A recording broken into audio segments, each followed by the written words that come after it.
성경 봉독해 드리겠습니다. 시편 23편 1절에서 6절입니다. 구약 성경 818장에 있습니다. 시편 13편 1절에서 6절입니다. 여호와는 나의 목자시니 내게 부족함이 없으리로다. 그가 나를 푸른 풀밭에 누이시며 쉴 만한 물가로 인도하시는도다. 내 영혼을 소생시키고 자기 이름을 위하여 의의 길로 인도하시는도다. 내가 사망의 엄청난 골짜기로 다닐지라도 해를 두려워하지 아니한 것은 주께서 나와 함께 하심이라. 주의 지팡이와 막대기가 나를 안위하시나이다. 주께서 내 원수의 목전에서 내게 상을 차려주시고 기름을 내 머리에 부으셨으니 내 잔이 넘치나이다. 내 평생의 선하심과 인자하심이 반드시 나를 따르리니 내게 여호와의 집에 영원히 살리로다. 박상근 목사님께서 8월 8일까지 목회자가 없는 교회 몇 군데를 돌아보시고 말씀을 전하시기 위하여 출타 중이십니다. 부재 6이신 목사님을 대신하여 김용 목사님께서 오늘 말씀을 전가하시겠습니다. 김용 목사님께서는 이웃교회 중앙장로교회에서 20여년간 담임 목사님으로 목회를 하시다가 한 2년 전에 은퇴하신 은퇴 목사님이십니다. 이제 이 김용 목사님께서 나오셔서 하나님은 목자시니라는 제목으로 말씀을 전해 주시겠습니다.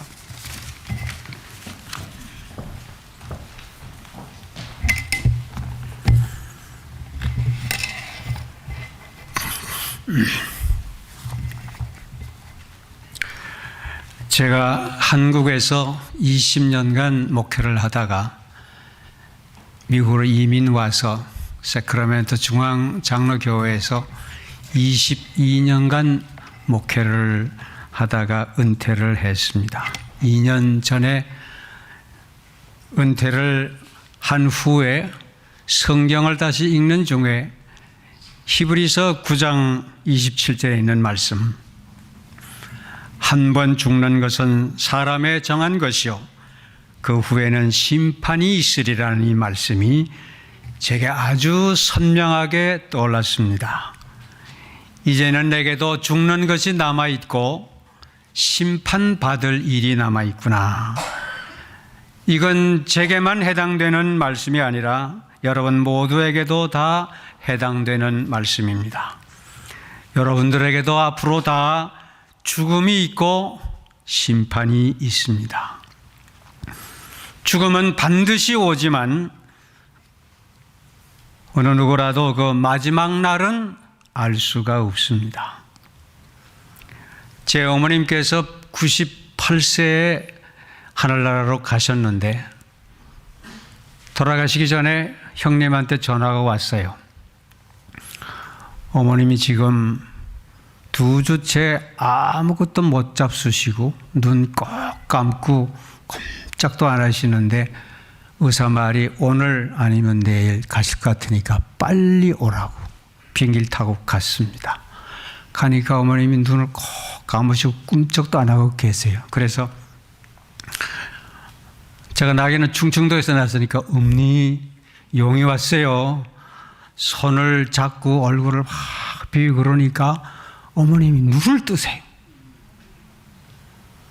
그걸 탁 쳐다보시는 거예요. 아무 말씀도 안 하시고. 그래 이제 하루 지나고 이틀 지났는데 조금 물을 드시고 잡수시기를 하세요. 그러기를 2주 이상 한 20일을 살아계셨어요.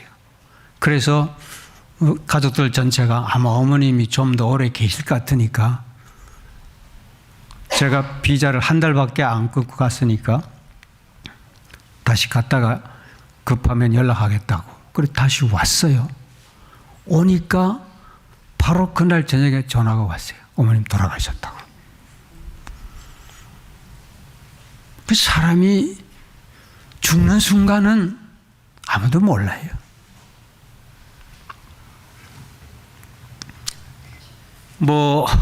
젊다고 해서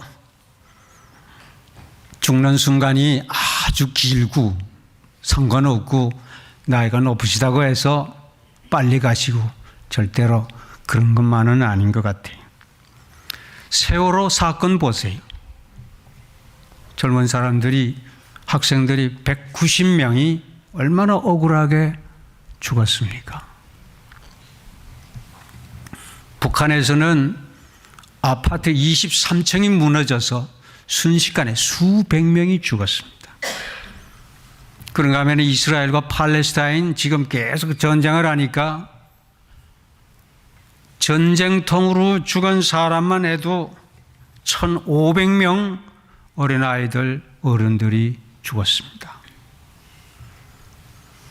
지금 이 라이베리아에는 에볼라 바이러스가 생겨가지고 1,300여 명이 걸렸는데 이건 걸려서 일주일만 지나면 죽어요.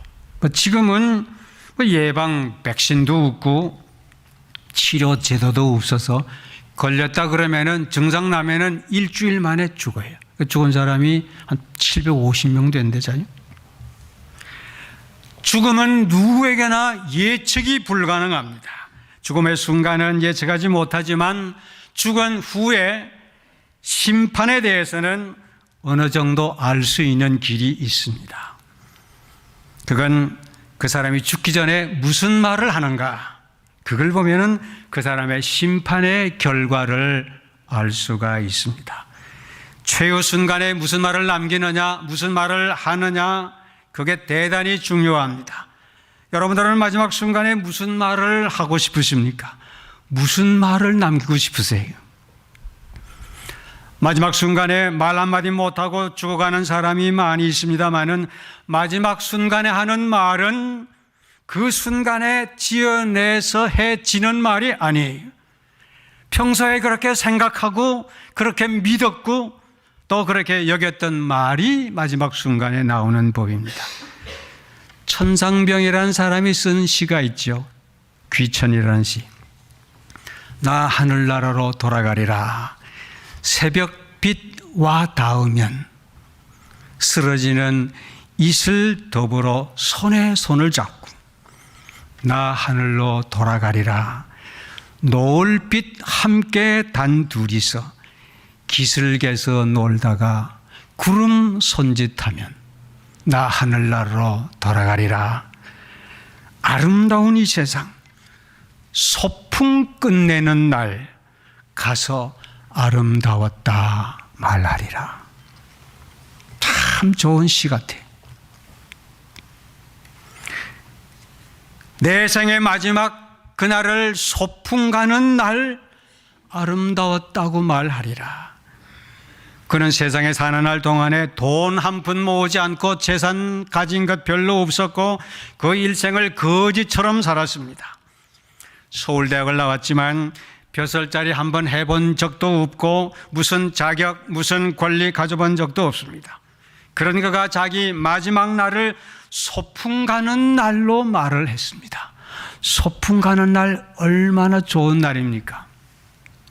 저도 기억이 나요. 국민학교 5학년 때 마산 무악산 그 기슭에 전교 학생들이 줄을 쭉 서가지고 소풍 가는 날 니꾸사쿠 안에다가 사이다 넣고 계란 삶은 거 사과 넣고 그때는 감빵 눈깔 사탕 집어넣고 그거 메고 소풍 가면 얼마나 좋은지 몰라. 그런데 이 천상병이 자기 죽는 날을 소풍 가는 날에 비교를 했습니다.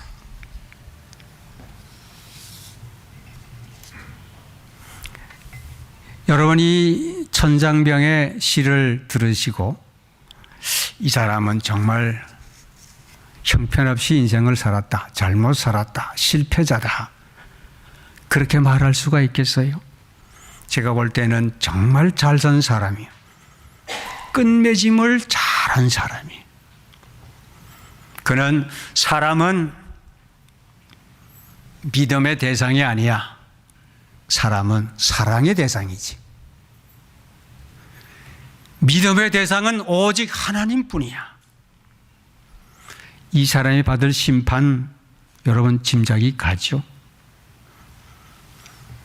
저는 성경에 있는 인물 중에 제일 존경하고 본받을 사람은 다윗이라고 그렇게 믿습니다. 제 이름이 김용인데 이민 와서 이름을 바꿨습니다. 데이빗 양 킴이라고. 다윗은 일생을 얼마나 잘 살았는지 하나님께서도 하시는 말씀이 사도행전 13장 22절에 보니까 내가 이새의 아들 다윗을 만나니 내 마음에 합한 사람이라 내 뜻을 다 이루리라 하셨습니다. 성경엔 굉장히 인물이 많아요. 특별히 우리 이 한인 장로교회에서는 성경 읽기 박 목사님 오셔서 처음부터 아주 많이 강조하시면서 하셨는데 여러분 성경에 인물이 얼마나 많은지 아세요? 지금 성경은 사람 이름 밑에 줄 하나, 지역은 줄 둘 그런 성경이 아니고 새로운 번역이니까 없지만 옛날 성경에는 사람 이름 밑에는 다 한 줄이 있어요. 지역에는 두 줄이 있어요. 그래서 제가 성경 읽으면서 몇 명이나 되는가 세봤어요. 성경에 나타난 인물이 아담부터 시작해서 마지막까지 보니까 8,600여 명이 나와 있어요.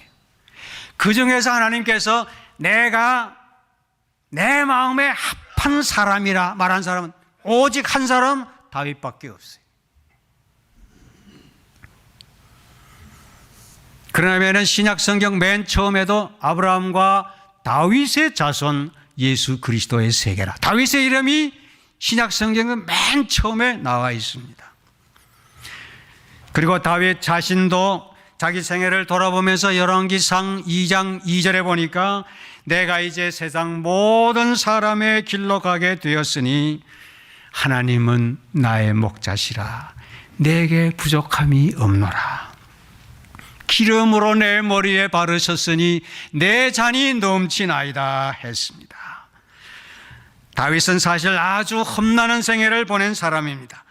그는 왕이 되기 이전의 역사, 왕이 된 후에 그리고 최후의 역사가 사무엘 상하, 역대 상하에 보면은 58장에 걸쳐서 한 사람을 두고 성경에 제일 많이 기록된 것이 다윗의 역사입니다. 그 역사를 보면은 처음부터 마지막까지 다윗은 정말 고난의 역사를 걸었고 역경의 역사요 험난한 그런 역사를 보낸 사실을 알 수가 있습니다. 그는 어린 시절부터 산에서 사자를 만나면 싸워야 됐고 그리고 조금 자라서는 전쟁 때 심부름 갔다가 골리앗과 싸우기도 했습니다. 골리앗은 8대 장수요. 거기다가 나섰는데 무기가 엄청난 무기에다가 칼에 창에 단창까지 들고 나왔습니다. 다윗은 오직 여호와의 이름 하나에다가 물매와 매끄러운 돌 5개를 들고 나섰습니다. 다윗은 소년이었고 골리앗은 대장이었습니다. 그야말로 슈퍼 자이언트였습니다. 그런데 이 자가 이스라엘을 욕을 해요. 하나님을 야유해도 이스라엘 진영에는 아무도 대항할 사람이 없었습니다. 싸울 자가 없었어요.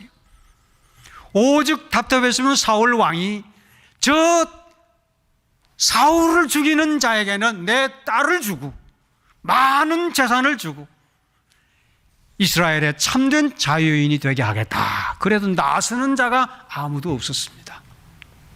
다윗이 나섰습니다. 혼자 나서서 골리앗과 싸워야 됐습니다. 말이 싸움이 지금은 하나만 한 싸움이요. 택도 없는 그런 싸움이었습니다. 형들도 아니 너는 전쟁을 구경하러 나왔냐? 나서는 동생을 보고 비난하면서 욕을 하면서 야단을 쳤습니다. 이 미친놈 같으니 전쟁이 무슨 장난인 줄 아냐고. 다윗과 골리앗이라는 영화를 보니까 지금 골리앗은 욕을 하면서 비난하면서 이스라엘 진영으로 옵니다. 다윗에게 점점 가까이 와요. 이 다윗은 물매를 돌리고 있는데 골리앗은 창을 던졌습니다. 피했어요. 또 던지니까 또 피했습니다. 가까이 와서 골리앗이 보니까 장군이 아니라 소년이야.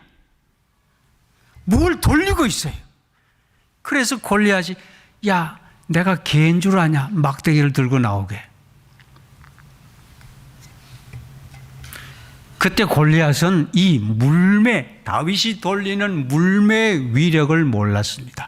다윗은 물매를 가지고 사과나무에 사과를 따먹는 다람쥐를 맞췄어요. 양새끼를 몰고 가는 이 여우 머리통을 쳐서 죽였습니다. 곰을 때려 눕히고 사자를 때려 눕힌 것이 바로 이 물매예요. 근데 이 골리앗은 물매의 위력을 몰랐어요. 다윗은 그야말로 로빈 훗이 자기 머리에 사과를 놓고 활을 쏘았던 그 명중률보다도 다윗의 물맷돌 던지는 명중률이 더 좋았어요. 이제 이 골리앗은 그걸 몰랐어요. 가까이 와보니까 이건 뭐 형편없는 소년이니까 골리앗이 뭐 이런 게 있느냐. 칼을 들고서는 오면서 자기 투구를 벗어 던져버렸습니다. 상대가 뭐 칼도 아니고 막대기를 들고 있으니까 투구를 벗어 던지니까 이마가 훤해. 다윗은 안 그래도 던질 때를 찾는데 없어요. 무장을 다해 철갑 딱 이 코까지 딱 쓰고 왔었는데 턱 벗으니까 이마가 훤해. 이마를 향해서 던졌더니 맞아서 직사했습니다. 이 다윗의 물맷돌 속도는 유현진이 던지는 그 야구공보다 더 세요. 유현진은 100마일 못 던지죠. 물맷돌은 100마일 이상이에요. 여러분 딱 세워놓고 유현진이가 이마를 탁 이마 맞았으면은 공에 맞아도 사람이 갈 텐데 물맷돌 이게 응탕을 맞았으니까 다윗이 골리앗이 맞고 그 자리에 쓰러졌습니다. 다윗이 가서 칼로 골리앗의 목을 자르고 반짝 뜨니까 이스라엘 군사들이 전쟁을 크게 승리를 거두었습니다. 다윗이 그 칼을 왕에게 보고하려고 전쟁에 승리를 했으니까 그 칼을 왕에게 드리면서 보고하려고 오는데 사울 왕이 가만히 보니까 야, 저놈이 보고를 하면 그냥 올 것이지 왜 칼을 들고 오냐. 저 칼로 원하는 게 뭐겠냐. 내 왕위를 빼앗으려고 저러는 게 아닌가. 사울이 오해를 했어요. 오해가 이게 참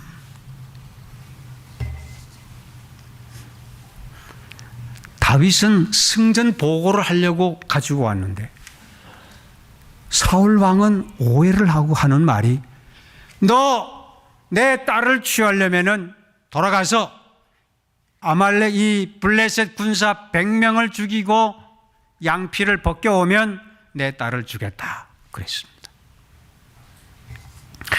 여러분 이 오해는 참 무서운 겁니다. 오해가 가져오는 비극이 뭐 이루 말할 수가 없죠. 여러분 뭘 오해하지 마세요.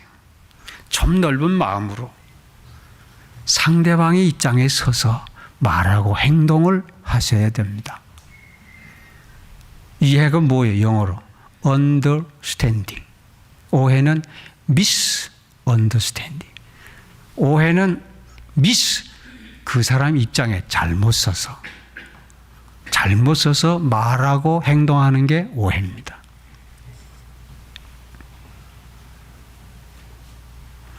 이 블레셋 군사 100명을 죽이고 양피를 벗겨오라는 양피가 뭐요? 남자 성기가 양피요.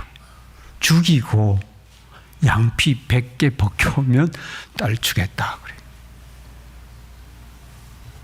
칼 하나 가지고 여러분 어떻게 블레셋 100명을 죽일 수 있습니까? 아무리 영웅이라도. 이건 뭐냐니까 너 블레셋 군사에 가서 칼 맞아 죽으라는 거예요. 내 딸 니한테 못 주겠다는 겁니다.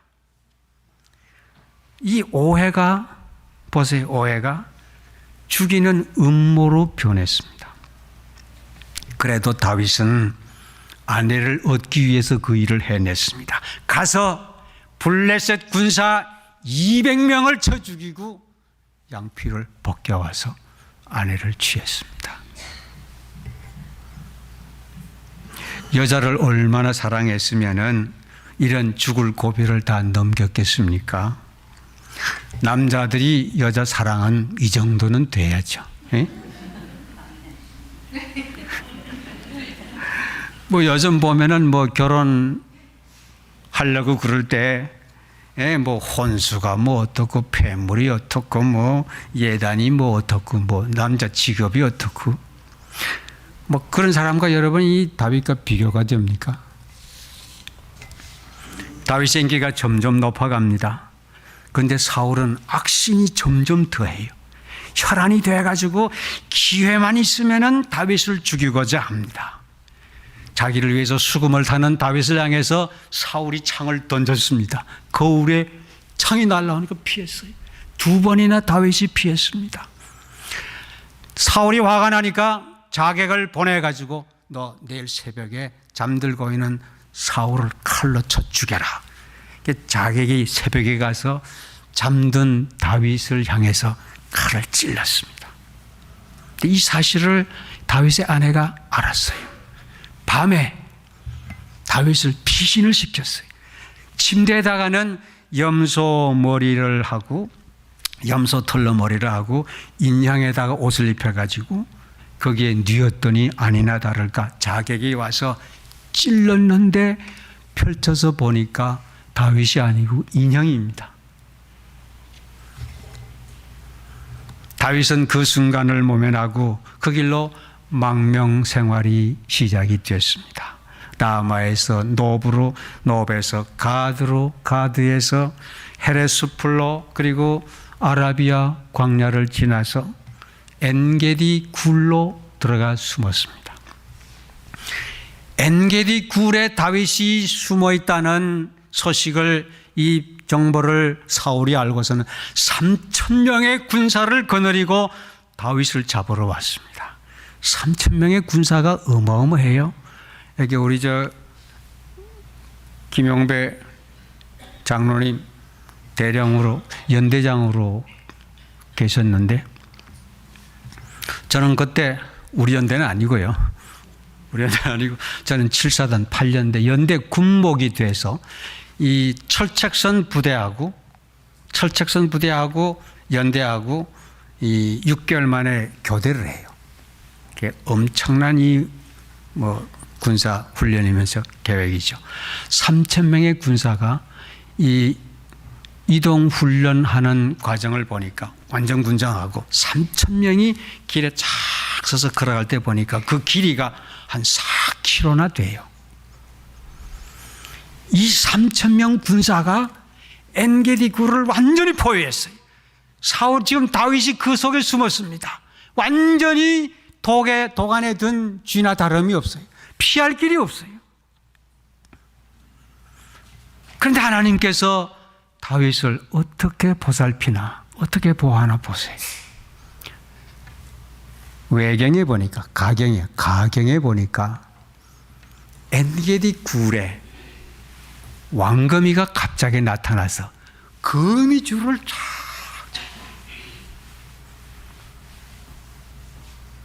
거미줄만 친 게 아니라 잠시 후에는 나무 이파리도 붙고 곤충도 붙고 먼지도 붙고, 사울 왕이 와서 보니까 그 엔게디 굴에 다윗이 숨어 있다 해서 와서 봤는데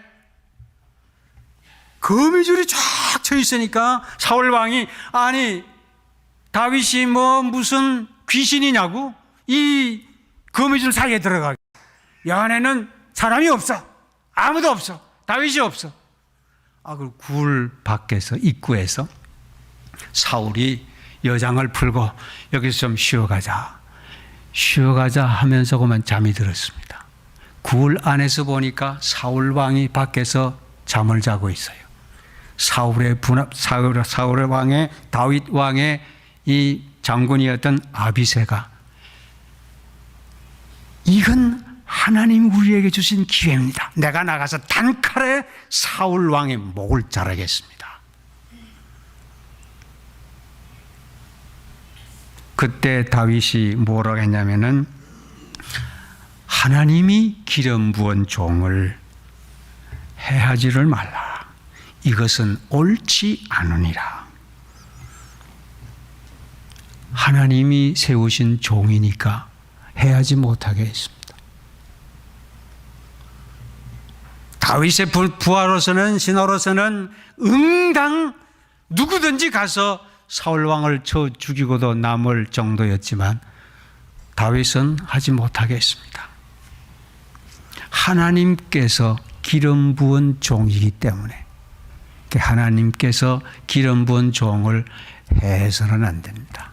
아무리 주의 종이 잘못해도 사람이 나서서 해서 해야만 안 돼요. 하나님이 벌하십니다. 주의 종이 잘못하면 하나님이 치세요. 하나님이 거두어 가십니다.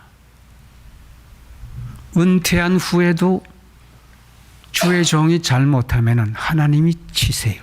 하나님이 데려가십니다. 다윗은 하나님이 기름 부은 종이니까 손을 대지 말라. 얼마나 신앙의 바른 자세를 가지고 있었습니까? 다윗은 그 길로 피신해서 블레셋으로 망명을 갔습니다. 블레셋이 어느 나라입니까? 블레셋의 골리앗 장군이요. 블레셋의 아기스 왕이 다윗을 잘 알았습니다.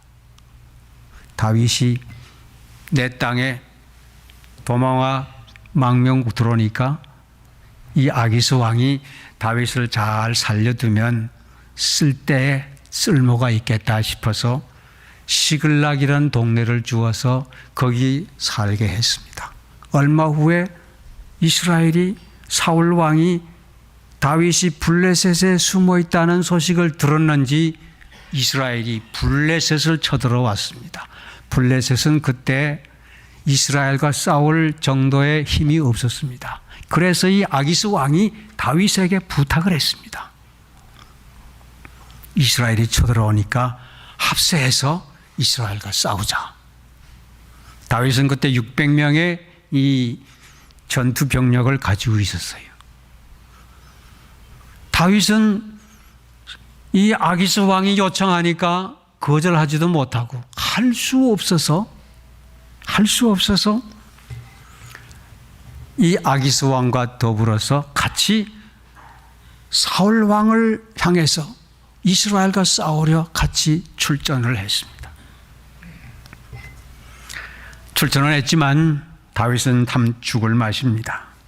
이건 참 못할 짓이죠. 가서 사울과 싸워야 되니까, 이스라엘과 싸워야 되니까. 그런데 하나님께서 어떻게 피하게 하시는가 보세요. 출전한 지 3일 후에 이 시글락이라는 동네, 다윗이 살았던 시글락이라는 동네에 아말렉 군사가 쳐들어와서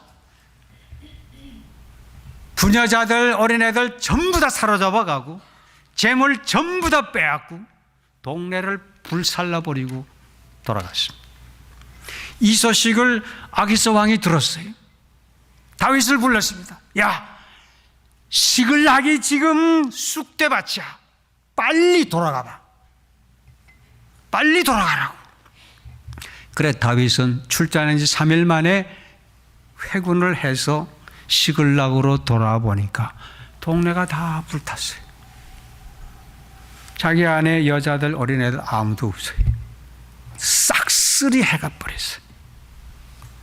다윗을 따라왔던 600명의 부하들이 우리가 다윗을, 당신을 따른 결과가 이러냐?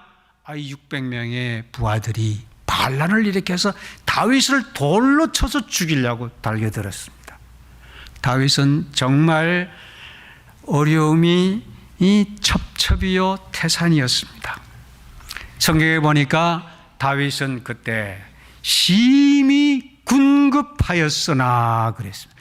군급이란 말은 우리나라 사전에도 없는 말을 군급이라고 써서 세번역에는 그냥 다급 타였으니 그렇게 번역을 했어요. 영어로 말하면은 greatly distressed. 어쩔 줄을 몰라 크게 당황을 했지만 다윗은 여호와를 힘입어 크게 용기를 얻었더라 그랬습니다. 기도했습니다. 다윗은 그때. 그래 하나님께서 아말렉을 쫓아가라. 가봤더니 글쎄 이 아말렉 족속들이 큰 전쟁에 승리했고 다윗은 지금 이스라엘과 싸우고 있는 줄 알고 술에 곤드레 만드레 전 병사가 술을 마셔가지고 완전 퍼져 있어요. 그 다윗이 가가지고 그 사람들 전부 다 처단하고 아내 아이들 다 찾아오고 재물 아말렉 족속이 가지고 있던 것도 싹 싹쓸해가지고 다 가지고 왔습니다.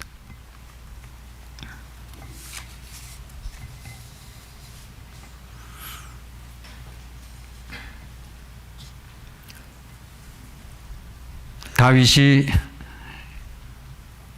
시글락에 돌아와서 보았을 때 참 어떻게 이럴 수가 있는가. 정말 기대 이상의 이 현상을 보고 낙심할 수밖에 없는 처지였지만 하나님께서 그렇게 피할 길을 열어주신 것이 아닙니까? 때로는 우리들에게도 불행한 일들이 일어날 수가 있습니다. 참담한 일들이 일어날 수가 있어요. 병으로 고생도 하고 혹은 사고로 많은 피해를 입기도 하고 사업으로 고통당하기도 하고 직장 생활하다가 억울한 일 당하기도 하고 비즈니스 하다가 망하기도 하고 가정에도 어려움이 생기고 그러나 여러분 이런 불행 이런 참담한 일 하나님이 모르시는 건 아니에요. 어려움은 어려움으로 끝나는 것이 아닙니다. 환난 날에 나를 부르라 내가 너희를 건지리니 네가 나를 영화롭게 하리라. 하나님의 계획이 있어요. 하나님에게는 해결책이 있습니다. 피할 길이 있고 이길 길이 있습니다. 하나님이 분명히 주시는 줄을 믿으시기를 바랍니다. 다윗은 이렇게 전쟁과 피신과 모함과 억울함 속에 살았습니다. 일생이 그랬습니다. 그러나 하나님이 그때마다 피할 길 주시고 이길 길을 주시고 부족함이 없도록 해 주셨습니다. 그래서 다윗은 여호와는 나의 목자시니 내게 부족함이 없었노라 고백했습니다. 내게 부족함이 없었노라. 어떻게 보면은 다윗이 하나님은 나의 목자시니 내게 부족함이 없었노라 이 말이 좀 맞지 않는 말 같아요. 솔로몬 같으면 몰라요. 솔로몬은 전쟁하면 안 했습니다. 그리고 이스라엘의 가장 넓은 영토를 다스렸어요. 칼 한번 안 쓰고 최대 강국을 만들었습니다. 유명한 성전을 솔로몬이 지었습니다. 이웃 나라는 줄을 서서 조공을 바쳤습니다. 금, 은을 솔로몬 때는 돌같이 여겼다 그랬습니다. 이들이 조공을 바치러 올 때는 금은만 가지고 온 것이 아니라 그 나라에서 제일 아리따운 여자를 데리고 와서 솔로몬에게는 처첩이 1,000명이나 됐습니다. 솔로몬이야말로 여호와는 나의 목자시니 내게 부족함이 없으리로다. 솔로몬은 부귀영화를 다 누리고 살았으니까 나는 이 세상을 더 살고 싶어라. 솔로몬이 그랬어야 되는데 솔로몬도 전도서 12장 전체를 보니까요 솔로몬이 쓴 시인데 모든 것 누리고 살아보니 헛되고 헛되며 헛되니 헛되도다. 이 전도서 12장에 헛되다는 말을 29번이나 했어요. 그런데 다윗은 인생을 참으로 역겹게 정말 힘들게 살았는데도 여호와는 나의 목자시니 내게 부족함이 없으리로다.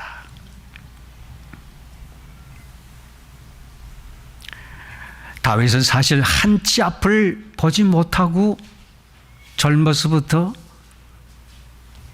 끝날까지 그렇게 살았어요. 잠시 후에 될 일을 모르고, 우리도 마찬가지죠. 잠시 후에 한치 앞을 알고 사는 사람이 어디 있습니까? 조금 후에 될 일을 안다면은 그 왜 세월호를 타겠어요? 잠시 후에 될 일을 안다면은 이 관광버스를 누가 타겠어요?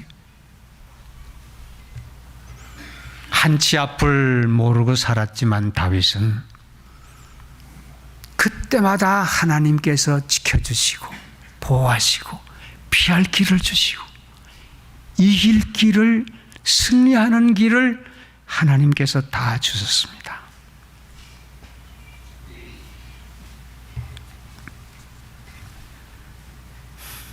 그래서 다윗은 하나님을 어려서부터 마지막 자기 생애 끝나는 순간까지 하나님을 전적으로 의지하면서 살았습니다. 하나님을 자기의 목자로 삼고 일생을 살아서 여호와는 나의 목자시니 내게 부족함이 없으리로다 했어요. 목자는 그렇잖아요. 양들을 얼마나 잘 돌봅니까? 양들은 이게 아무런 무기가 없어요. 도망도 못 가요, 빨리. 뿔도 없고 발톱도 없고 힘도 없고. 목자가 다 지켜줘야 돼. 자는 데서 노는 데서 먹는 것까지 다. 다윗은 하나님이 바로 이런 하나님이라.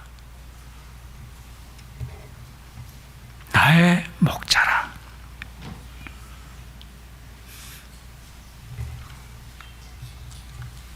다윗은 하나님을 전적으로 의지하면서 하나님을 얼마나 기쁘게 해드렸는지.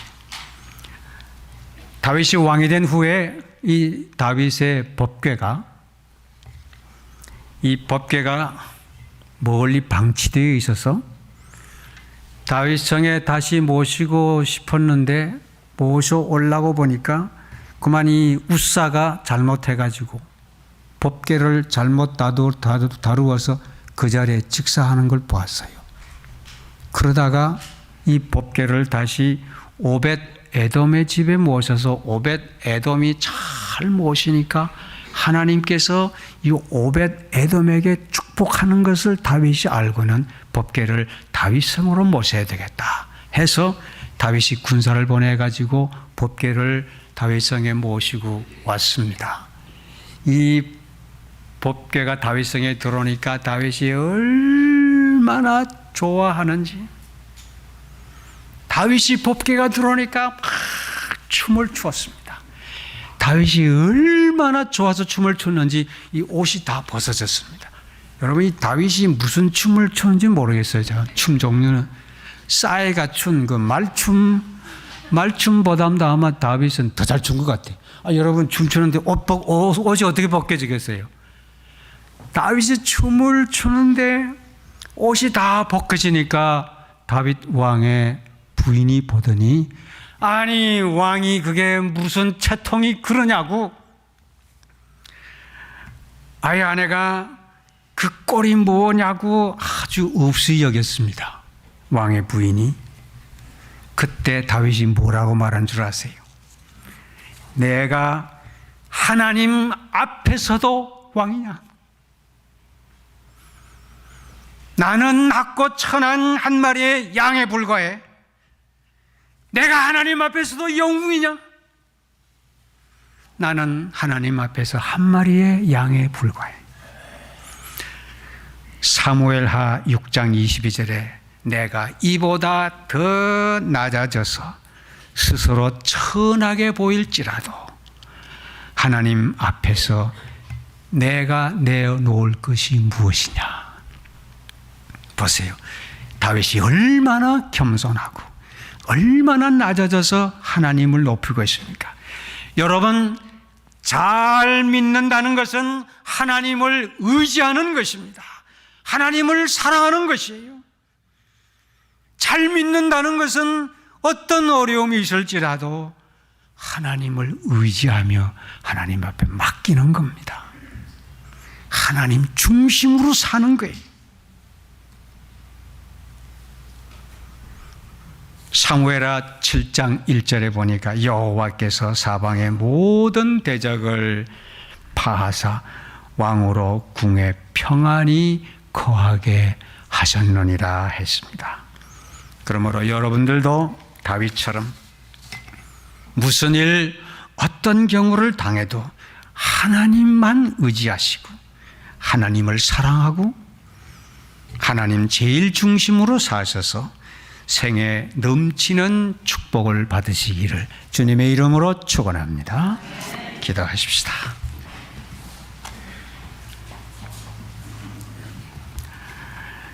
자비로우신 아버지 하나님, 저희들도 다윗처럼 하나님만 의지하며 살게 하여 주시옵소서. 어려움 당할 때 나 자신을 믿지 말고 다른 사람들도 믿지 말고 하나님만 믿게 하여 주시옵소서. 하나님이 나의 선한 목자가 되신 것을 우리는 기뻐하며 감사하게 하여 주시옵소서. 우리도 때마다 어려움과 역경을 당하지만 하나님께서는 모든 것을 아시고 때마다 피할 길, 예비할 길, 넘어갈 길, 승리할 길을 예비했다가 저희들에게 주시는 줄 믿습니다. 전적으로 하나님만 의지하며 사는 우리 성도들 되게 하여 주시옵소서. 이 교회 위에 또한 모든 성도들 위에 하나님의 선하신 목자의 손길이 항상 끊임없이 넘치게 인도해 주실 줄 믿사옵고 예수님의 이름으로 기도하옵나이다. 아멘.